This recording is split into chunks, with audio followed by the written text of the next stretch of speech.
Now I get the joy of introducing Jessica Kaplan. Jessica is a board member of the Arlington Historical Society. She is a retired archivist. She has led this project and worked in coordination with the Black Heritage Museum to research with a team of people where were the enslaved in Arlington, and where did they live and how did they live? And tonight she's going to be sharing some of the stories that they have uncovered, and she's also going to be talking about some of the challenges that they have faced in researching this unique subject. Jessica, please.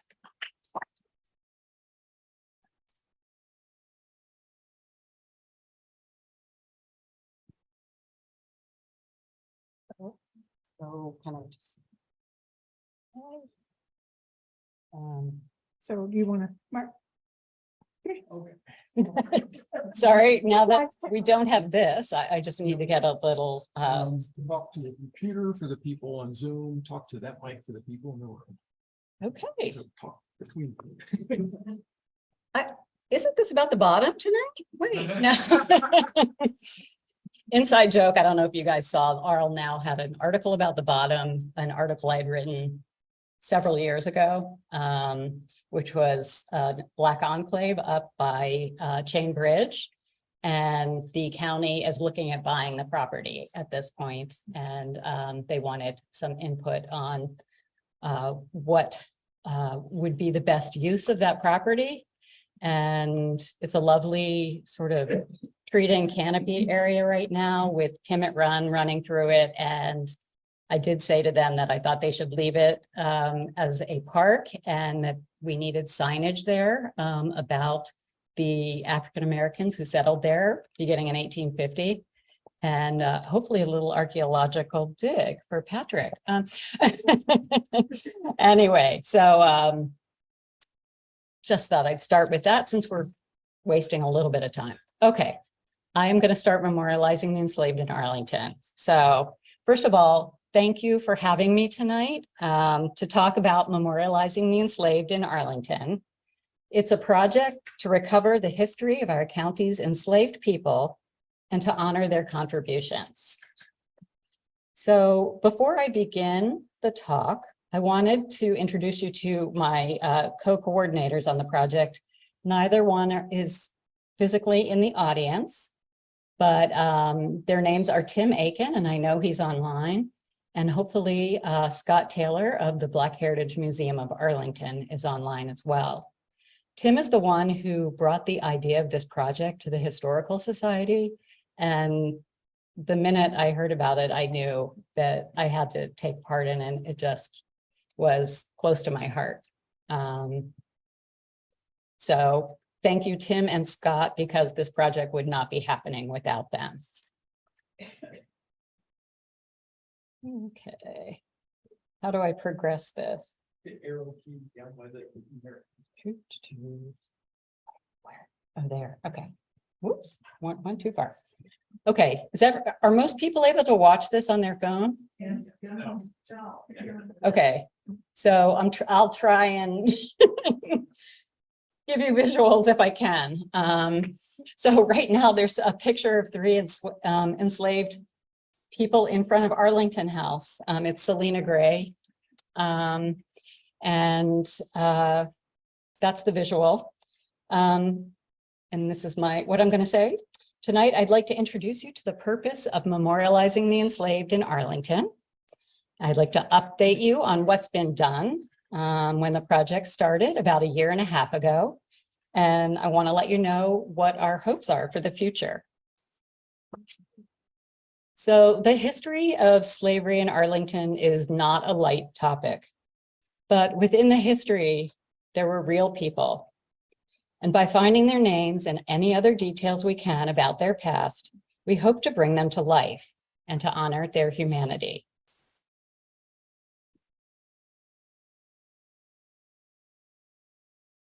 So this next slide has a picture of a diary of a man named Bushrod Hunter, who owned many enslaved people in Arlington. But it also has a list of the primary source documents that I've used that I was using along with my researchers in conducting research on this project. I had a team of 5 individuals, and we scoured probate records, which were wills, accounts, and inventories.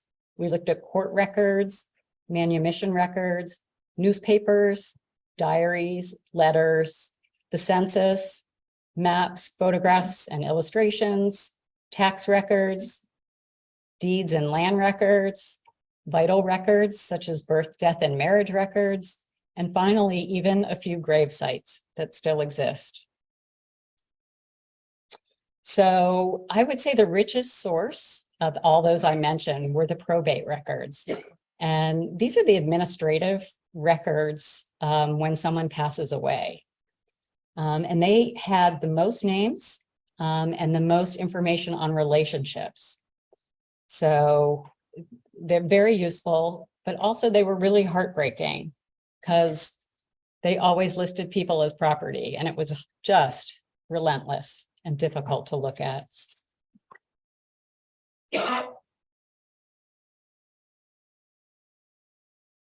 Okay, I'd like to focus tonight on the results to date of our research and to tell some of the compelling stories that I've learned. I have a list of things that are up on the Historical Society website on my screen. There is a timeline of slavery in Arlington. There is a spreadsheet of enslaved individuals. There's an article on runaway and other newspaper advertisements. There is a segment called Climbing Jacob's Ladder, which is stories of Arlington's enslaved people. And I have APS lesson plans that aren't up on the website, but will be going up. And if we do get a bulb, you might even get to see our first stumbling stone. And for all of you who do have a screen, there is a link to the website that takes you exactly to the Memorializing the Enslaved page. Because sometimes it's a little tricky to find things. So, okay. All right, I am starting with the Arlington slavery timeline, and it's actually one of the most important things that's on our website. It provides really needed historical context to the research. So definitely take a look at it so you understand what was going on in the 17th century, 18th century, and 19th century in Arlington when enslaved people lived here. I have a shortened timeline that's on the screen here, and luckily you don't really have to see this. But it begins in 1669, it's bookended, 1669, and it ends in 1865 with the 13th Amendment and the abolishment of slavery in the United States. So why 1669? Well, that is when Robert Halson received a land grant of 6,000 acres of land in the northern neck along the Potomac River, and that encompassed a good slice of Arlington. He received the land grant in exchange for bringing 120 individuals, settlers, to the region. And among those settlers were 10 Negroids. That's what it said in the records. And they are the first enslaved that have a connection to Arlington. So the timeline ends in 1865, as I said, with the ratification of the 13th Amendment, which was in December of 1865, and that formally abolished slavery in the United States. There are 2 more points on the timeline that I'd like to touch on briefly. When Robert Halson came to the Potomac region, Arlington was part of Stafford County. During the 18th and 19th century, Arlington became part of several different jurisdictions. And I feel like every time I give a talk, I talk about these jurisdictional changes, but they really are important because they had an impact on, you know, the laws where you lived. So in 1731, the area that we call Arlington was part of Prince William County. And by 1742, it became part of Fairfax County. So it was part of Fairfax until 1801, when it was ceded to the federal government to become part of the District of Columbia. So it became the new capital city. And of course, it was then retroceded back to Virginia in 1846, and it became Alexandria County at that point. So it remained Alexandria County throughout the rest of the 19th century and formally became Arlington in 1920. I'm going to use Arlington tonight, no matter what time period I'm talking about. So bear with me. I know it's really historically incorrect, but you don't want to listen to my tongue-tied talking. Okay. Another point of importance occurred in 1828. And this is when Franklin and Armfield opened a domestic slave trading operation in Alexandria City. How many of you guys know about Franklin and Armfield? Okay, so a good chunk of you. I have to say I'd heard of them before I started my research, but I had no idea the impact they had on this area. And I'm just going to tell you a little bit about that. Around this time, in Arlington and the Mid-Atlantic region, there were an excess number of enslaved people. The economy had been a tobacco raising economy, and it had slowly shifted to a mixed farming community economy, where wheat and corn and rye and vegetables were becoming the staples that were grown. Fewer slaves were needed to tend a mixed crop. So there were a lot of excess slaves, and the expenses of keeping an excess slave in your household, if you're an enslaver, became sometimes just too expensive. So local enslavers basically were feeling the pinch, and they had three options of what to do with their problem. One was to hire out their enslaved people to others needing their services. And this was actually very, very common throughout this region. Another option was to free their slaves. Didn't happen so much. Did happen, but not to a large extent. The third option was to sell their enslaved people to the Deep South, to the cotton and the sugar plantations, where they needed more enslaved people to work the farms. The traders, Armfield and Franklin, exploited this third option, transferring hundreds of thousands of enslaved people from up here down to the Deep South. And they didn't just transfer them nicely. They were in chains, in the holds of boats, very reminiscent of the initial slave trade coming over from Africa. Very brutal. And Franklin and Armfield made a fortune off this business. Families in Arlington were brutally torn apart, and a lot of their young people were sold, and the older remained. And there was sort of an imbalance in ages at that point here. Families that weren't impacted lived in fear that this could happen to them. So it was a very trying time. And I feel like a very shameful and abhorrent chunk of our history that we should not forget. And there really is a fantastic visual, if you have a phone, of a painting of a coffle, which is a line of enslaved people being led down south.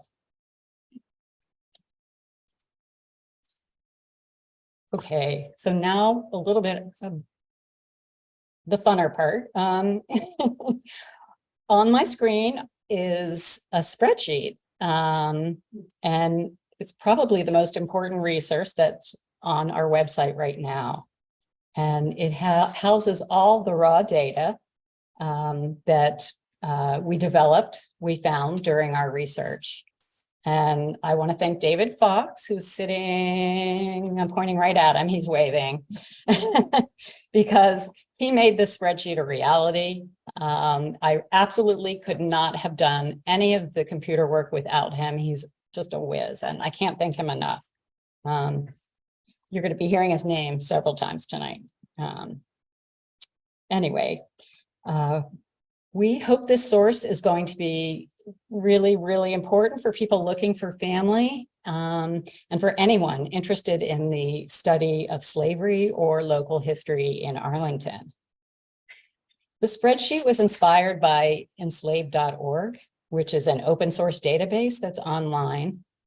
And whenever possible, we use their data model, and that included data fields and controlled vocabulary. And that's a little wonky, but I'm going to move to the next slide. And I have a listing of data fields, and I'll just read them off. They include enslaver's name, enslaved date of birth, enslaved date of death, enslaved gender, enslaved children, enslaved mother, father, enslaved occupation. There is source citation, source date, although on here it says Kate, location of residence, notes. There's also something called events, and these were ways that enslaved people were documented as property within our legal system. So we have things like appraisals and births, deaths, disappearance, emancipation, legal proceedings, mortgages, registrations, transfer or sale. So I hope that makes a little bit of sense. I know if you could see it visually, it would make a little bit more sense. So I just want to say, when you visit the website, and I hope all of you do, that the spreadsheet isn't completely filled in for every enslaved person we have on there, because the data, the information doesn't exist. So I might have enslaved name, but I won't necessarily have a birth date or a death date. Or it might say for enslaved name, unknown, and have then information about a source that we, like the census, where someone isn't named in a census, so that I pulled that unknown person from there. So it's really, it's a really good spreadsheet. I also want you to know that the spreadsheet's a work in progress.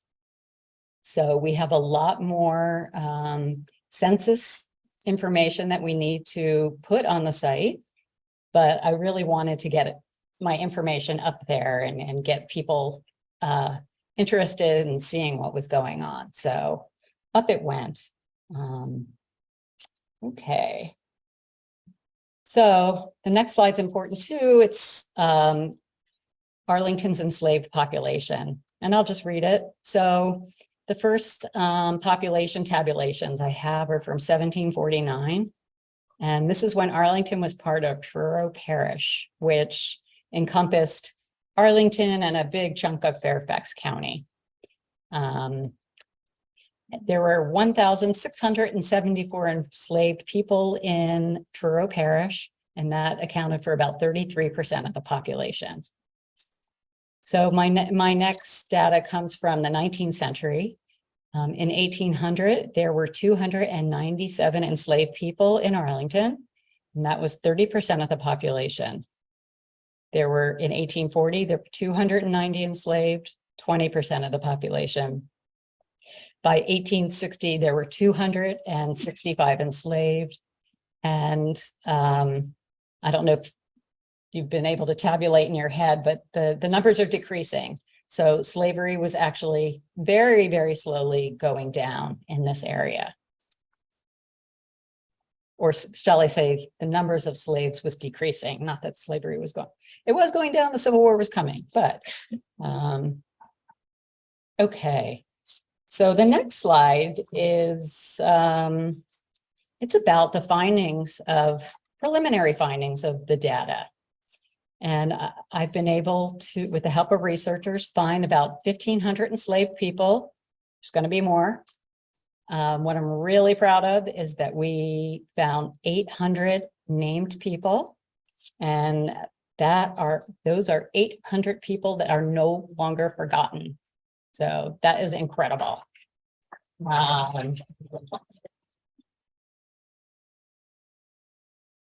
There were 111 enslavers, and there were roughly 95 locations of enslavement.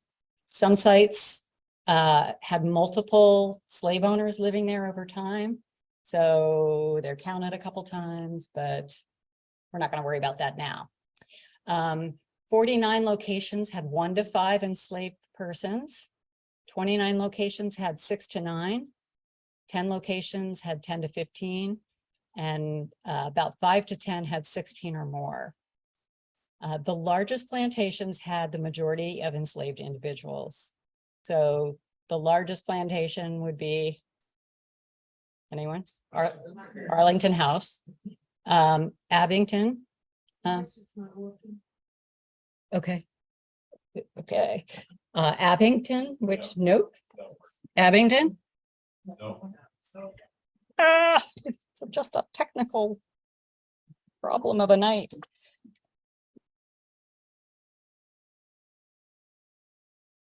Should I use that one? One of these other ones? Okay. Try it now. Okay. It's red, light's red. So it's. Okay. Better? Yeah. I can hear it. Let's see. So largest plantations, Arlington House, Abington, Glebe House, which has a very long history of enslavement, and Prospect Hill, which is in South Arlington, not too far from the Hume School. Did it again. Almost switched lights. I think the battery and that one is dying. Funny thing happened on the way to Coliseum.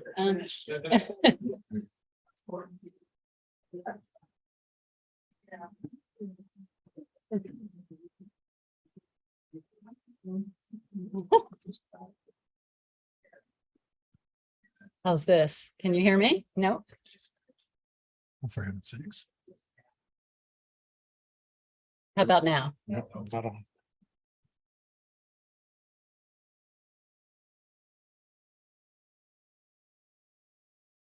Okay, no, nope. Da, da, da, da. Hello? No. It's not plugged in. No, maybe we should. Yeah.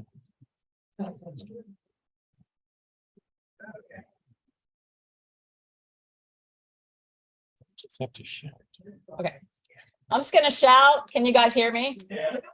Okay. I'll keep working on this. I'm a mother, so my voice can carry.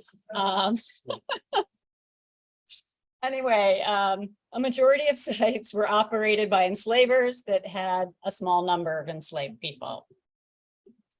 So now this, I'm really, really sad that there's no visual because it's amazing. It's an interactive map that David Fox created.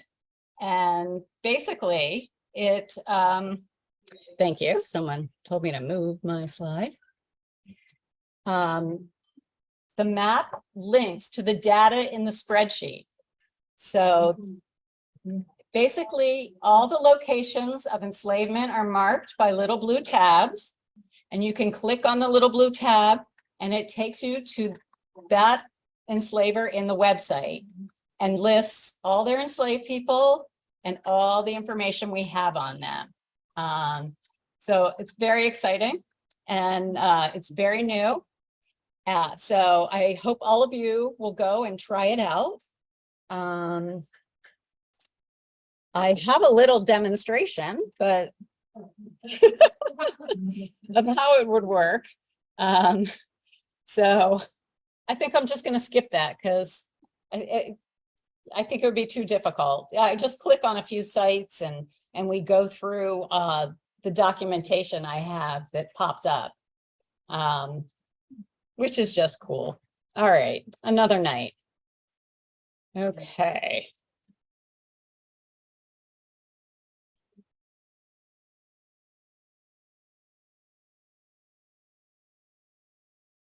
All right.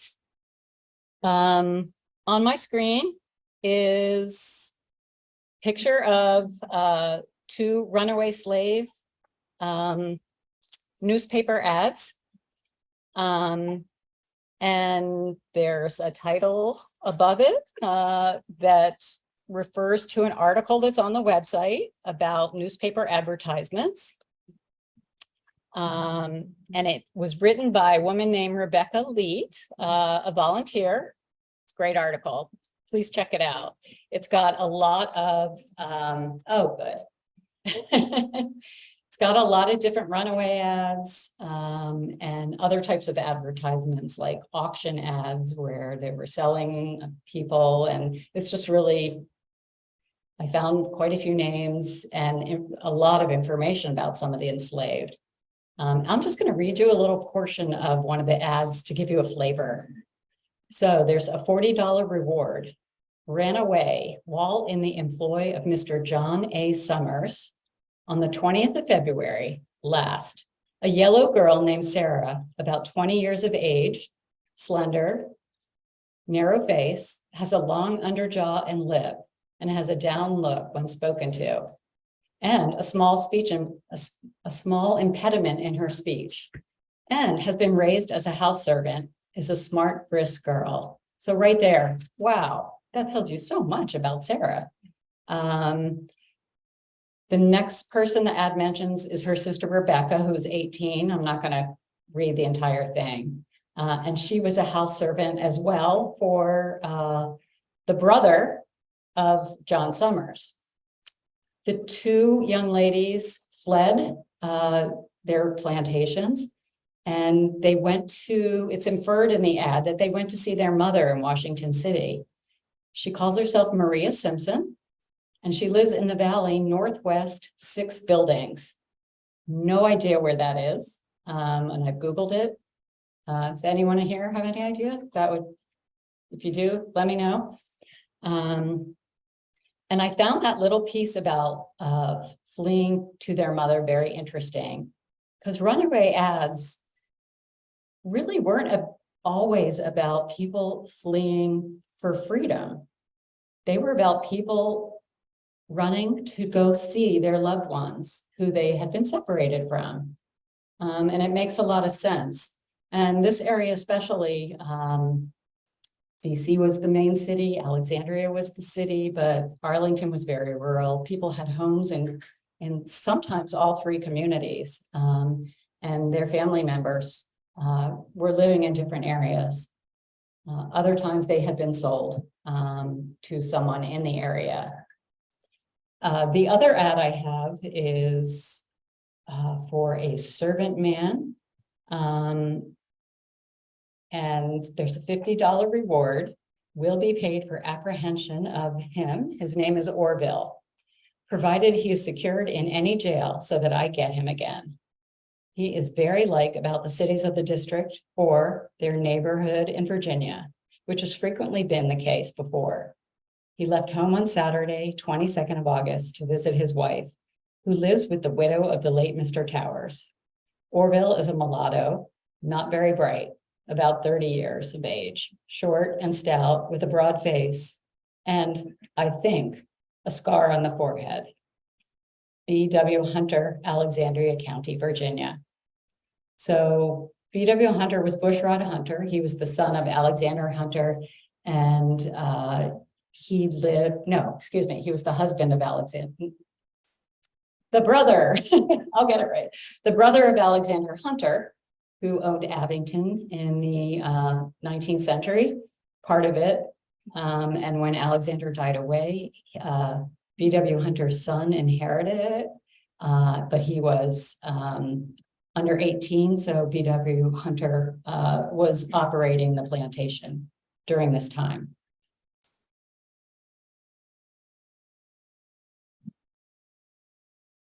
Okay.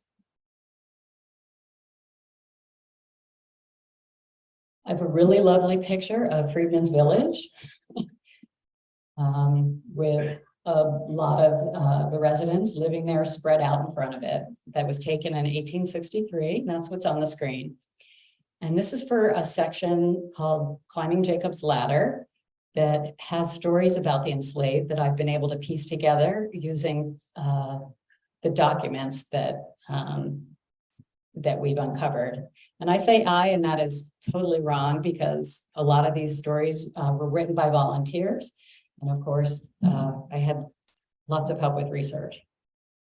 The title for Climbing Jacob's Ladder comes from the spiritual, We're Climbing Jacob's Ladder, which evokes the hard journey to a higher emotional and spiritual place and overcoming slavery.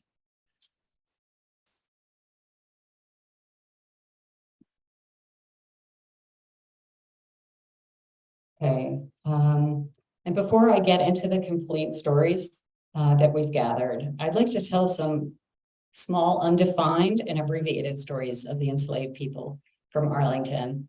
And if you look on your screen, on the left-hand side is a 1782 Fairfax County tax list. And on that list, I've put a box around a man named Reverend David Griffith, who owned 11 slaves. This is the story of a simple number, 11. Reverend David Griffith owned 11 enslaved, 11 people rendered into a number.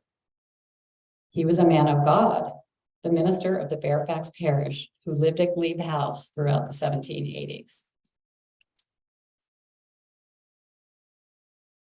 The next screen shows a photograph of the 1850 census, and the heading says, oops. Let's see. In the case of slaves, substitute numbers for names. 1850 US Census instructions. So this story involves numbers as well. It was the law to substitute numbers for names in the United States Census. This was a form of dehumanization imposed by the federal government in its census instructions. In this 1860 document of the census, if you look at your screen, you'll see that the name of the slave owner is on your far left.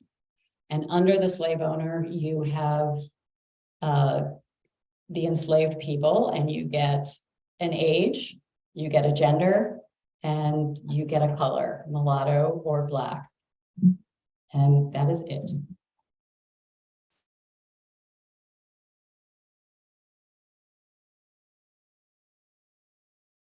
In this story of the enslaved people of Arlington, William Hardin named his enslaved. Their names are part of an inventory, which I have on the screen, of Hardin's property. And it was produced upon his death in 1871. So the names on the inventory are Daniel, Sharper, James, Kate, Joe, Hannah, Bet, and Pat. This little shred of humanity was simply incidental because as you continue to read this document, you see that all of them have a monetary value and that they are placed beside livestock. And it's disturbing.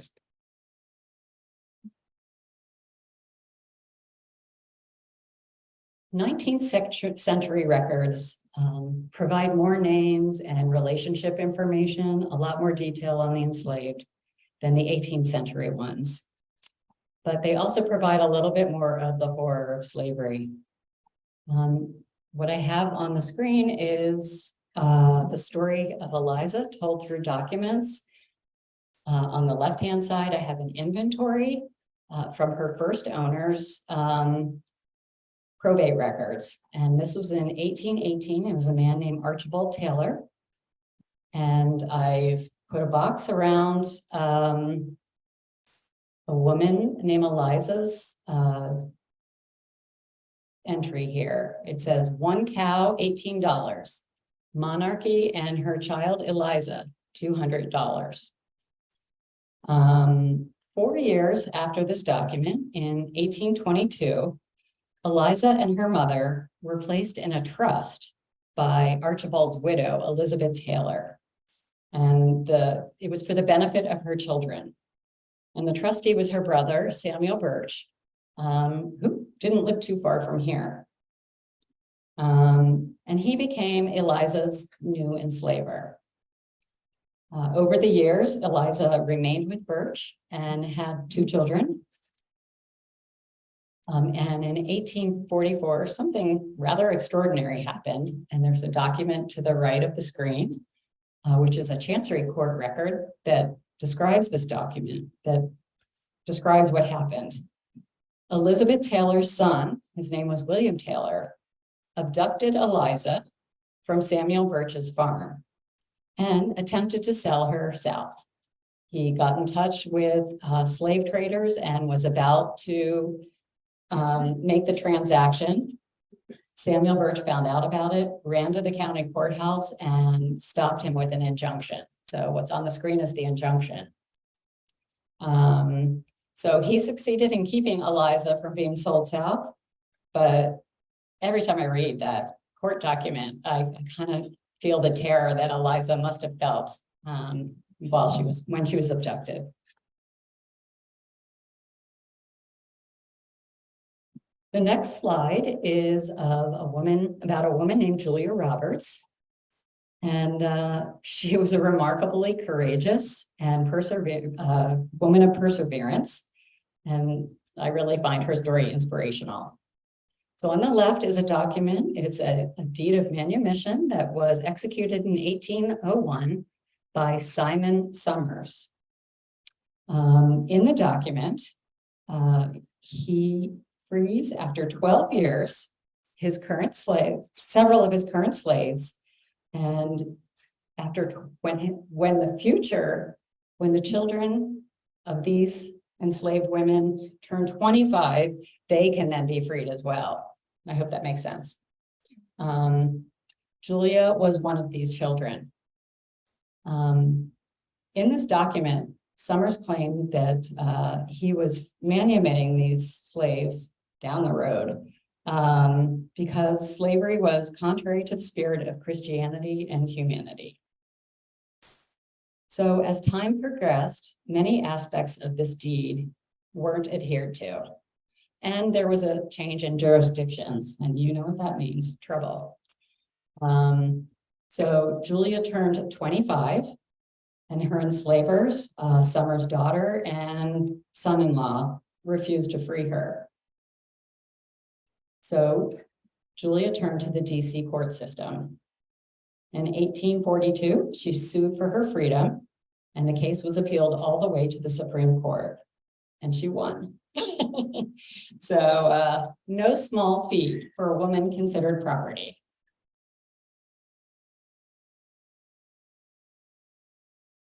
Here's another story. It's about a woman named Winnie Steele, and she was born between 1800 and 1810. And her first known enslaver was a man named Basil Williams. And he had a large farm by what is now Arlington View, which is Columbia Pike up by the Air Force Memorial. She toiled for Williams until his death in 1854. And in his will, he freed her and he freed the rest of his slaves. And he also gave them $20 to assist in their moving to Liberia or out west. And he wrote, "I will that the following named servants be paid each $20 by executors after my death to assist in conveying them to Liberia or any portion of the Western United States, which they may feel disposed or permitted to live, namely Thornton, Lewis, Daniel, Jackson, Harriet, Winnie, Sally, and Fanny." So Winnie did not take Williams up on his offer to go to Liberia. Instead, she went to DC and she moved there with her children and Fanny Butler, who was another one of Williams' enslaved people who had children as well. And I feel like they probably pooled their resources and made that difficult transition from an enslaved person to a free person during that time period. In the 1870s and 1880s, Winnie is also living in DC. She's on the census and she's there with her 3 children. She has a son named Elijah, a daughter named Winnie, and a daughter named Sarah. Winnie is taking in washing, as is her daughter. She lived until 1894 and was buried in Harmony Cemetery, which is on 9th Street Northeast and Rhode Island Avenue. So I was really able to find a lot of information on her. It was very satisfying. I don't know how many of you have heard the story of Wesley Norris. So he was an enslaved person at Arlington House. Okay, well, he was born in 1832. Whoops, lost it again. Hello? Oh, I think no. Hello? Hello? Okay. Okay, so, okay. Wesley grew up at Arlington House. It was the plantation of George Washington Parke Custis, now Arlington National Cemetery. Custis died in 1857, and his daughter, Mary Custis Lee, the wife of Robert E. Lee, inherited the property and his enslaved people. In his will, Custis had promised his enslaved people freedom within 5 years. Well, Lee decided to keep them for the 5 years, not keep them within 5 years. And a lot of the enslaved people at Arlington House felt that they should be freed immediately. And there was a lot of disgruntlement. And Wesley Norris and his sister and one other individual took matters into their own hands and fled from the estate. They were going towards Pennsylvania when Lee had them apprehended and brought back to Arlington House and beaten. Years later, probably about 5 years later, Wesley Norris wrote a piece for the New York Tribune in which he described this beating. And I'm just going to read an excerpt from it. We were immediately taken before General Lee. We told him we considered ourselves free. He then told us he would teach us a lesson we wouldn't forget. We were firmly tied to posts by a Mr. Gwynn, our overseer, who was ordered by General Lee to strip us to the waist and give us 50 lashes each, except my sister, who received 20. The overseer had sufficient humanity to decline whipping us. Accordingly, a county constable was called in who gave us the number of lashes ordered. General Lee stood by and enjoined the constable to lay it on well. Not satisfied with simply lacerating our naked flesh, General Lee ordered our backs to be thoroughly washed with brine. So, very ugly incident. After the beating, Lee had both Wesley and his sister hired out. Wesley was sent to Southern Virginia to work on a railroad doing hard labor. His sister became a house servant in Richmond. Then the Civil War broke out. Wesley was able to escape to Union lines and then slowly made his way back to Arlington. After the war, he became a grave digger at Arlington National Cemetery and was one of the key people in digging the graves for Section 27, which is the African American section.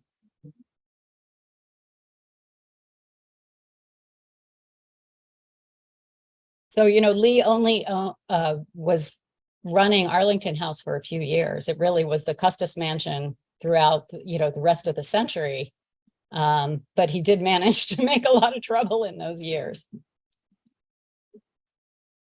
So hopefully we've given you a taste of what we've discovered about the enslaved people who live where we live now. Now I'd like to discuss what we have planned for the future. And I really wish everybody could take a look at the slides, because there's 3 slides of what are called Stolperstein or stumbling stones. And these are brass plaques that started out in Germany to honor Holocaust victims. And now they're all over Europe. I have pictures of them in Amsterdam and Rome, as well as Berlin. And we would like to use stumbling stones in Arlington to honor the enslaved who lived here.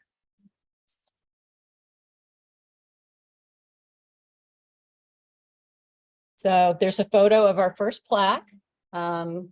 Very, very proud of this first plaque. And it was created by the Career and Tech Ed team, actually, at the Career Center. One of who's here tonight, Jordan Kivitz, you could raise your hand.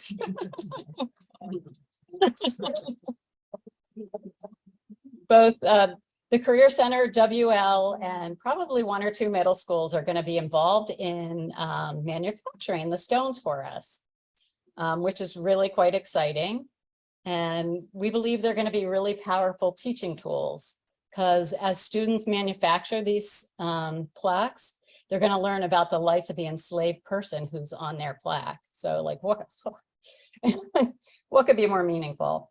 I'd like to thank Chris Martini, who is the director of technology and adult education at the Arlington Public School System, and all the CTE teachers who've been involved in this project. Like, you guys, hats off, you're amazing. Thank you.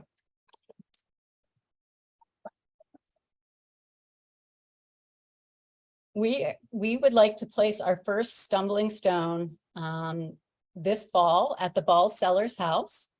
We'll let you know when we have an exact date, but there'll be a big dedication ceremony and you're all invited.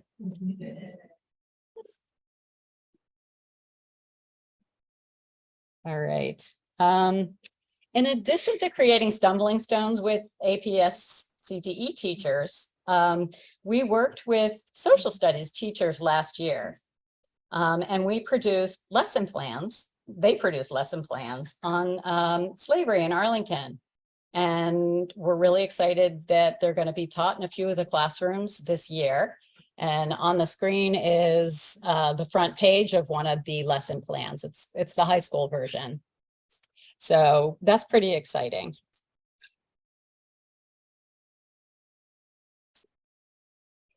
Well, I hope you've enjoyed learning about memorializing, it's a mouthful, the enslaved in Arlington. And I have a slide that says, thank you, Virginia Humanities and JBG Cares, who are 2 of our funders. Fantastic. We really couldn't have done it without them. Your help's been invaluable. And I have a slide of all the volunteers that have worked on the program. And I wasn't going to read your names, but now I am. So Janelle Anthony, who's here, raise your hand, help me with research. There's Matt Couples, who's a CTE teacher. How about you clap at the end? That's probably easier. Simon DeGroot, a researcher. Veronica Denoa, a researcher. Mary Beth Donnelly, a social studies teacher. Carolyn Eaton, a researcher. Sue Eisenfeld, who's been doing writing. David Fox, who you've met. Heidi Fritchel back here, who's been doing writing. Kyle Godfrey, CTE teacher. Sandra Green, who wrote a letter of support for me. Adam Hall, Gareth Hall, Miat Harrison, Michelle Hill, Carrie Hirsch, Wilma Jones from Halls Hill, Barbara Cannonen is here, who wrote a letter of support. Jordan Kivitz, who I've already introduced, a CTE teacher. Rebecca Leet, a writer. Chris Martini. A very special shout out to Larissa Masfrey, who was my grant writer, who's an amazing grant writer and did everything, spent hours as a volunteer. and did a fantastic job. Tony Price, Andrea Relator Mendoza, Brennan Park, who's an Eagle Scout who did research and helped put together our brochure. Annette Sherbert was a researcher and she's in the audience, so you can raise your hand. Natalie Torrentinos, JT Turner, Peter Vasilopoulos, who's back here and helping me with technology. Colin James Wilson, my husband, Joe Yucha, who's listened to this talk 3 times this week. The entire AHS board and the Black Heritage Museum of Arlington. And last but not least, if you are interested in volunteering, we still need help. We need to keep building the spreadsheet and refining it, and that takes time and detail. We need more stories to write up because we'd like to put stories up on that interactive map and have photographs. So we'll see, that's down the road. We hope to have dedication events and other events and would love help with planning. So have my address up, AHS edlink, edlink @gmail.com. And come see me after the talk.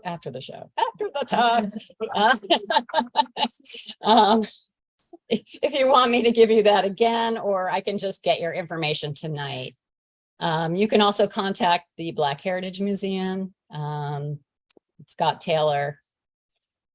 The other thing is that if you are the descendant of a person from an enslaved family in Arlington, I'd love to hear your story. Love to hear how it was passed down in your family. And if you can help us with names, that would be incredible. So please find me. So that is it. Thank you. And I'm happy to take any questions.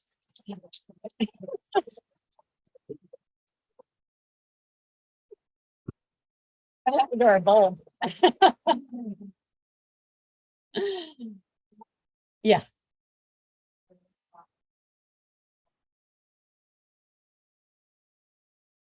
Sure. John Ball, Moses Ball. Okay. The question was, could I clarify who was living at the Ball Sellers house? So when were there enslaved people there, I guess, is the question. And when John Ball owned the house, we could not find any evidence of enslaved people. It doesn't mean he didn't hire someone from the neighborhood, but there's no record of it. When William Carlin bought the Ball Sellers house, he had an enslaved person that took care of his wife. Her name was Negro Nancy, and there was one other enslaved person. And William had died pretty early on. She retained the help of these enslaved people throughout her life. And then Letitia Carlin, one of the son's wife, also had an enslaved person in the 1850s or 1860s. So not a huge number of enslaved, but enough. And Wesley Carlin, a son of William Carlin, lived in the Mary Carlin house, and he had quite a few enslaved people, and he ran auctions, and he was very involved in enslavement. Yeah. Where do you intend to put that stumbling stone? Well, we are going to be, where do I intend to put the stumbling stone? So we are working with the county on permitting, and if we get the permit, we will put it either, well, there is no sidewalk there. We'll put it on the utility right of way. It'll be set onto a stone and placed probably in gravel, not quite sure, on the grass there. We want it to be near the street or near a sidewalk. We want people to not step on them. We want them to mentally stumble on them and go, oh my gosh, this happened in my backyard. You know, I live in a place, slavery existed, you know, take that in. What does that mean?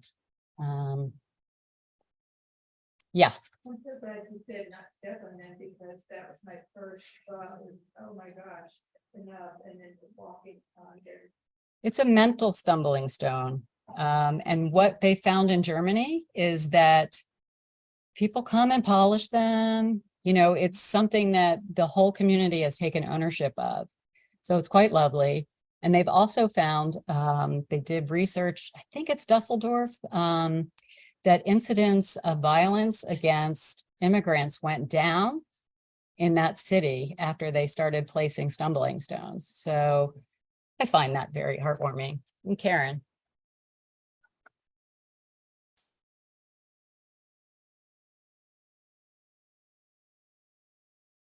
So, yeah, I'm sorry, I have to repeat the questions. How did I find the document for the woman who sued for her freedom and the case went to the Supreme Court? There is a website on the DC court system. It's called Oh Say Can You See? It's a really good site. And a lot of the African Americans who came in contact with the courts during the early 19th century, their materials are up there. And all I had to do was put in Simon Summers, who was the man who manumitted her mother, and the court case came up. And he lived in Fairfax, and then it became Alexandria. So he was an Alexandria County person. Yeah. So, and then I actually Googled it, the court case, and it's been written on a little, not very much, even though I felt like it was a powerful story. Sure. In the back. Talk a little bit more about the bottoms there at the mouth of my apologies if you missed this. Okay, someone wants me to talk about the bottom, which is I wrote an article about it, I don't know, 4 or 5 years ago, 2018. And there was just an article about it in RL Now over the last day or two. So that was an African-American enclave that was started before the Civil War, around 1850. And it was populated by free Blacks that had come in from Fairfax County, but the bottom is really right on the border of Fairfax. So they didn't come that far. And I actually look at the area as straddling both counties, although I focus on Arlington. So they lived there through the Civil War, Reconstruction, and they had they were in between 2 Civil War forts. So that period of time was really difficult to be living there. And I was able to document some of what happened in their lives. And then after 1900, they were slowly pushed out into more traditionally Black neighborhoods like Halls Hill or Green Valley. But yeah, but I was able to find fragments of their past there.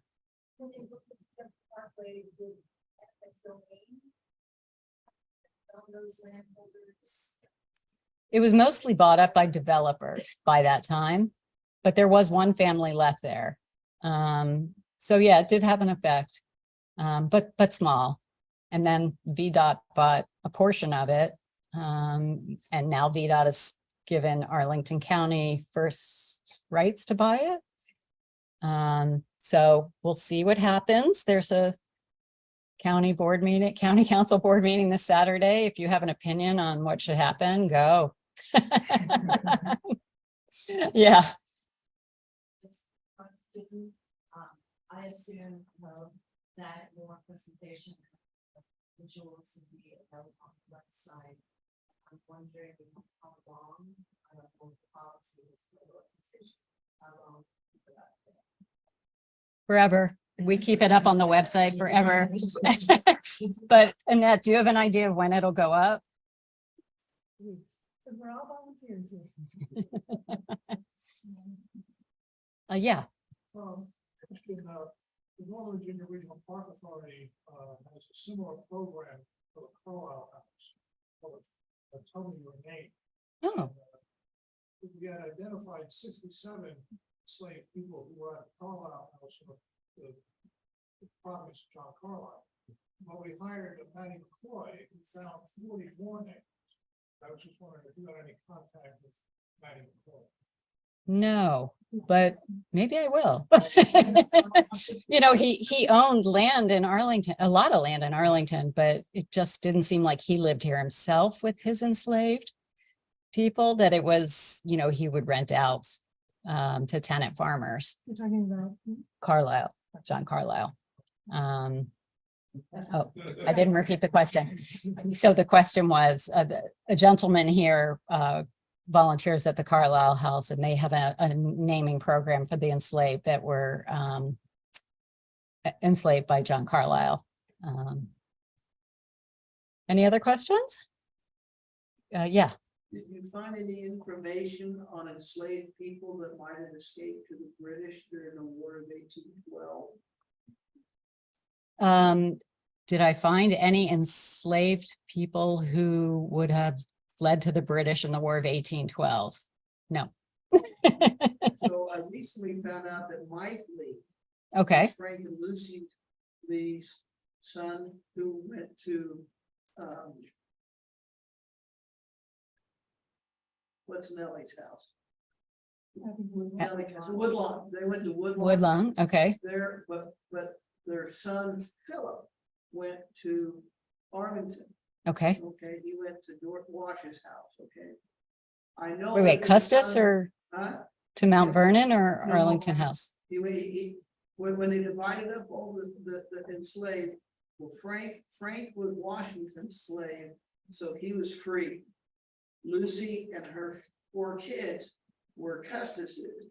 So Lucy and 2 of those kids went to Woodlawn, and then Philip went with George Washington Park Custis up here at Arlington House. Okay. Uh-huh.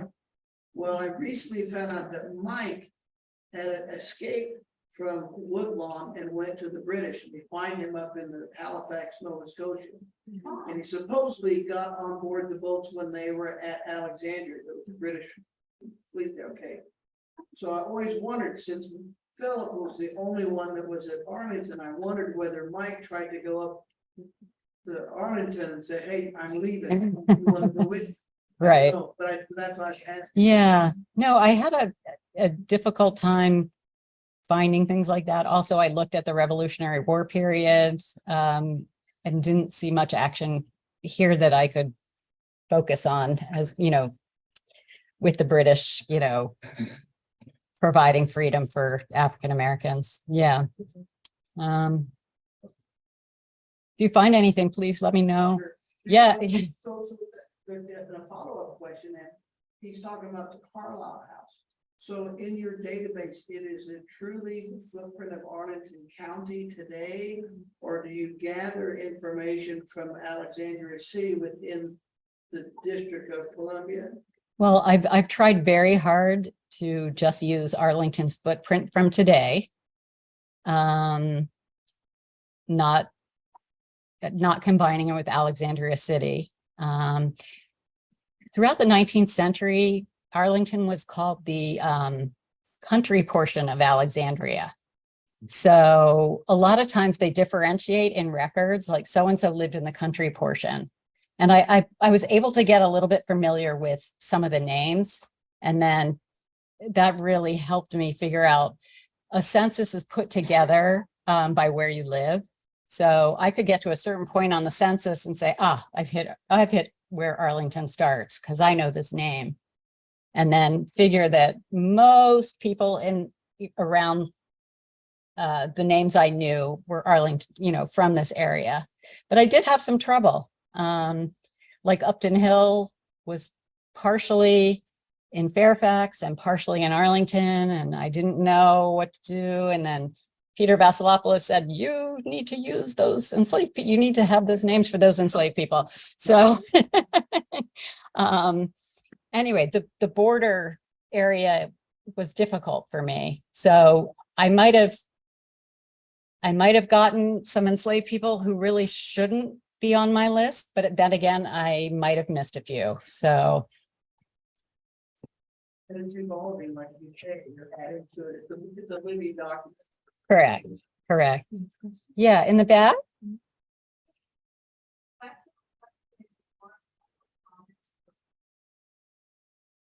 But I'm wondering if you put it back to a couple of comments that connect the enslaved. Everyone okay with that? That's good. Do you want to come down to the microphone? No, it doesn't work. You're speaking me. Oh. So the computer online and here. Excuse me one second. Would you mind coming to the podium so that the people who are looking at this via Zoom can hear you? Oh,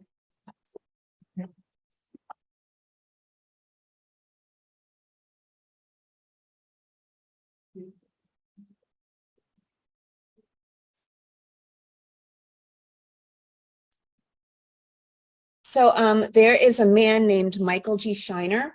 He was originally born and enslaved in Maryland, but his enslaver would bring him to Washington, D.C., early 1800s, where he would be leased out to the Navy, because at this point, the government and the Navy was one of the largest, I guess, entities that were leasing enslaved laborers.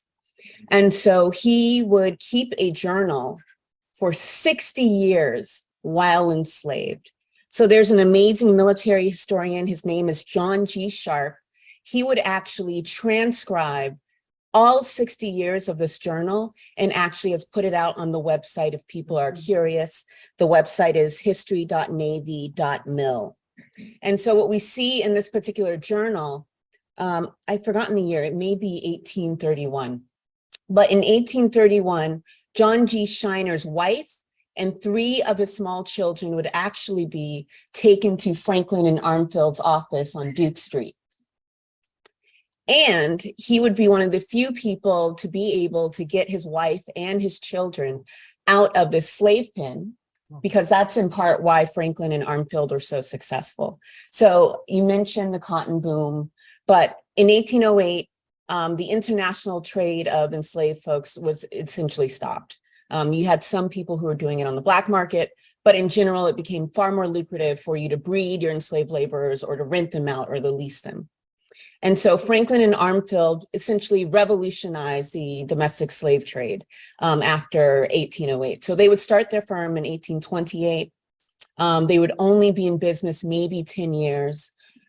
By the time that they had left business, they would have offices in Baltimore, Natchez, Mississippi, as well as New Orleans.